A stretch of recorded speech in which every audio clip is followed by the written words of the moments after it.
Assalamualaikum warahmatullahi wabarakatuh. Perkenalkan, nama saya Zaim Furqani. Saya dari jurusan Pendidikan Bahasa Arab Universitas Islam Negeri Imam Bonjol Padang. Nah, pada video kali ini saya akan membahas tentang 4 pembahasan. Yang pertama yaitu tentang manhajul bahthi fi ta'limil lughatil arabiyyah atau metode penelitian dalam pembelajaran bahasa Arab. Yang kedua adalah tentang al-mushkilah fi khalfiyatul bahthi, latar belakang masalah dalam penelitian.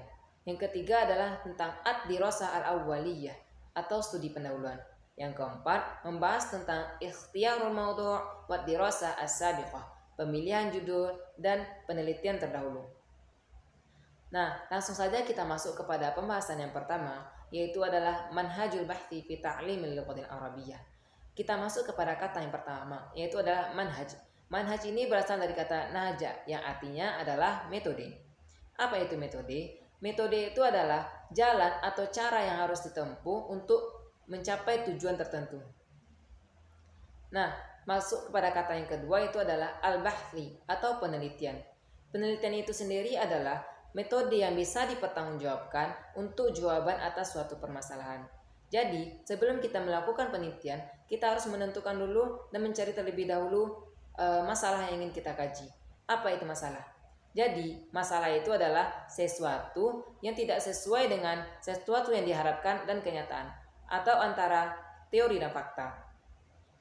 Jadi, kesimpulannya, metode penelitian itu adalah prosedur, tata cara, atau langkah-langkah ilmiah yang digunakan untuk memperoleh data sebagai pemenuhan tujuan penelitian.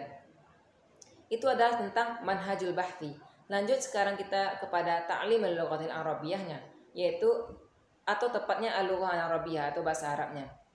Nah, bahasa Arab ini terdiri dari 2, yaitu unsur-unsur dan maharah. Adapun unsur-unsur dari bahasa Arab itu sendiri, yaitu yang pertama yaitu ada al-aswat atau biasa disebut dengan fonologi. Artinya ini adalah ilmu yang mempelajari tentang bunyi-bunyi bahasa. Yang kedua unsurnya yaitu adalah tentang mufradat. Mufradat ini sudah sering kita dengar, yaitu artinya adalah kosakata. Yang ketiga adalah tentang qawaid atau tata bahasa. Nah, qawaid ini membahas tentang kaidah-kaidah atau tata bahasa Arab itu sendiri. Nah, ilmu qawaid ini dibagi menjadi 2, yaitu adalah nahwu dan shorof. Yang keempat yaitu unsur-unsurnya adalah ilmu balaghah, ilmu tentang yang mengkaji makna-makna baik yang tersirat maupun tersurat. Nah, ilmu balaghah ini terdiri dari 3, yaitu adalah ilmu bayan, ilmu ma'ani, dan ilmu badi'. Baiklah, kita masuk kepada pembahasan yang kedua, yaitu tentang al-mushkilah fi khalfiyatul bahthi atau latar belakang masalah. Jadi, pada latar belakang masalah ini kita harus memenuhi tiga landasannya. Jadi yang pertama itu landasan filosofis, yang kedua landasan teoritis, dan yang ketiga adalah landasan faktual. Nah, yang pertama adalah landasan filosofis. Apa itu landasan filosofis? Jadi, landasan filosofis itu adalah landasan yang berusaha menelaah masalah-masalah pokok dalam penelitian. Atau juga bisa disebut landasan filosofis ini untuk menjelaskan apa yang akan kita kaji atau tuju dalam penelitian. Dan landasan filosofis ini harus berkaitan dengan filsafat atau kajian yang mendalam. Nah, pada landasan filosofis ini harus memuat 3 hal juga. Yang pertama adalah ontologi, yang kedua adalah epistemologi, dan yang ketiga adalah aksiologi. Apa itu ontologi? Ontologi itu menjelaskan ada atau tidaknya suatu permasalahan dalam suatu penelitian yang kita kaji itu. Itu maksud dari ontologi. Yang kedua adalah epistemologi. Nah, epistemologi ini yaitu cabang dari filsafat yang berkaitan dengan hakikat atau teori pengetahuan. Nah, pada epistemologi ini kita membahas tentang bisa dijelaskan atau tidaknya suatu permasalahan yang kita teliti, atau bisa juga diartikan dengan cara memecahkan masalah tersebut. Yang ketiga yaitu adalah aksiologi. Aksiologi ini adalah manfaat.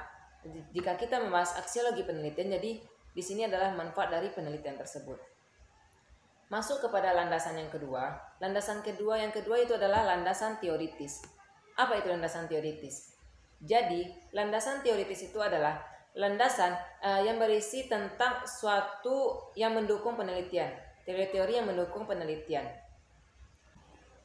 Nah, contoh dari landasan filosofis ini adalah misalkan kita memiliki judul penelitian yaitu tentang pengaruh media gambar terhadap penguasaan kosakata atau mufradat siswa.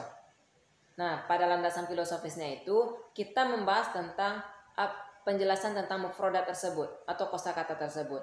Atau sebelum membahas tentang mufrad itu, kita juga bisa membahas tentang terlebih dahulu tentang pembahasan bahasa Arab, unsur-unsur dari bahasa Arab. Setelah itu baru kita masuk kepada penjelasan tentang mufradat. Itu adalah contoh dari landasan filosofis. Lanjut kepada yang kedua, yaitu adalah landasan teoritis. Yang mana landasan teoritis ini adalah landasan yang berisi tentang teori-teori yang mendukung penelitian. Nah, contoh dari landasan teoritis ini seperti yang disebutkan tadi, kita memiliki judul penelitian pengaruh media gambar terhadap penguasaan mufradat siswa. Nah, di landasan filosofis tadi kita menjelaskan tentang mufradatnya. Nah, di landasan teoritis kita menjelaskan tentang media gambarnya tersebut. Di landasan teoritis ini kita menjelaskan tentang teori-teori tentang media gambar. Dan juga jika kita judulnya tentang metode misalkan metode brainstorming. Nah, di landasan teoritis ini kita membahas tentang metode brainstorming tersebut. Nah, selanjutnya itu adalah landasan faktual. Landasan di sini maksudnya adalah kita harus terjun ke lapangan, yang sesuai dengan fakta. Contohnya, kita ingin meneliti seperti judul yang tadi. Jadi, kita bisa turun ke lapangan seperti kita mewawancarai gurunya atau mempraktekkan kepada muridnya. Mungkin itulah landasan faktual.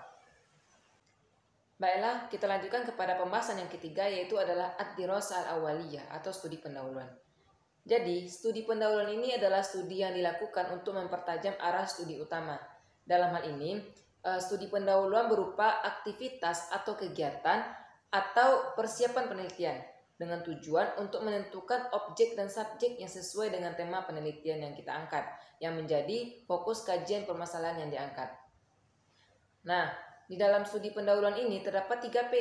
Yang pertama adalah paper, yang kedua adalah person, yang ketiga adalah place. Nah, yang pertama adalah paper. Paper ini dilihat dari pendahuluannya, atau kita lihat dari buku-buku atau teori-teori, atau bisa juga dengan fakta dari yang kita ambil. Yang kedua yaitu adalah person. Person ini dalam bahasa Inggris artinya adalah orang kan. Jadi person ini maksudnya siapa orang yang kita teliti atau siapa orang yang kita wawancarai.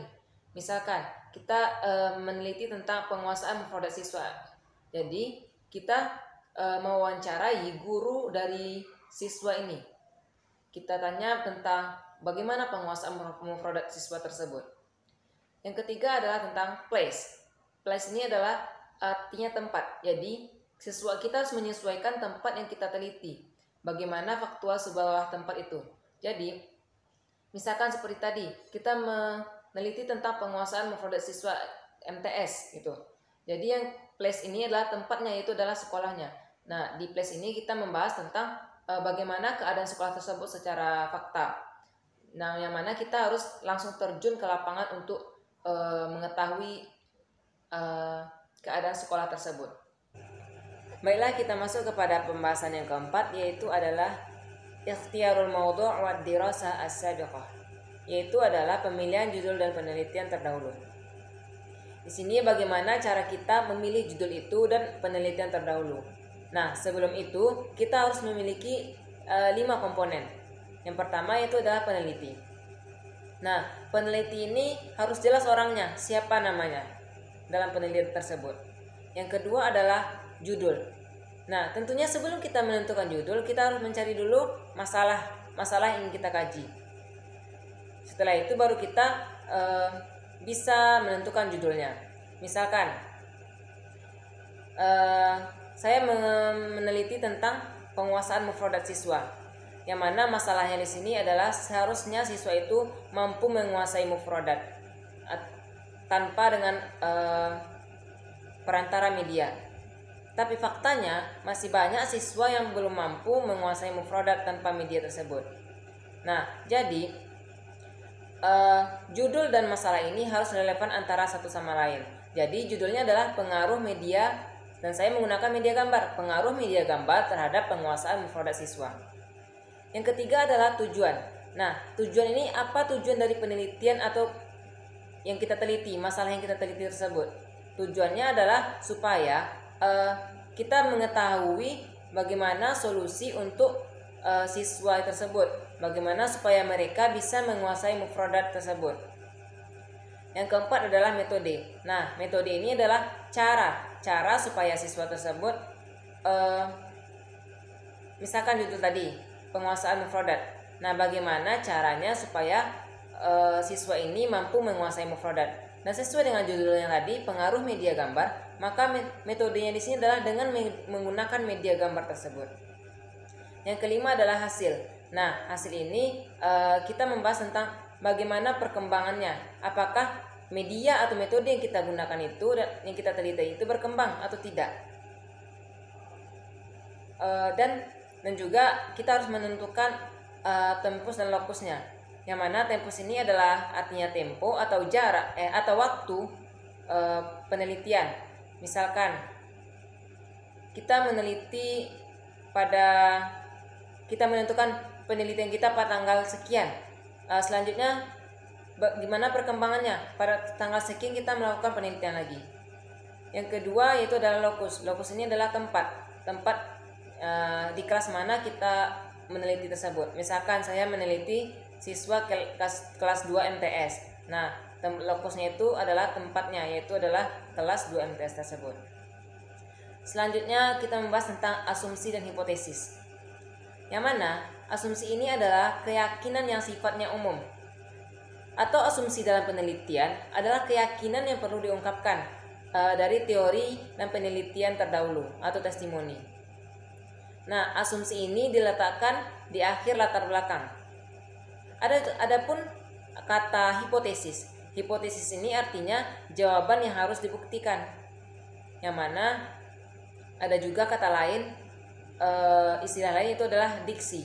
Yang mana diksi ini adalah pemilihan kata. Dalam menentukan dan melakukan penelitian itu dan melakukan hipotesis dan asumsi, kita harus memiliki diksi atau pemilihan kata tersebut. Demikianlah video pembahasan tersebut dari saya. Lebih kurang saya mohon maaf. Assalamualaikum warahmatullahi wabarakatuh.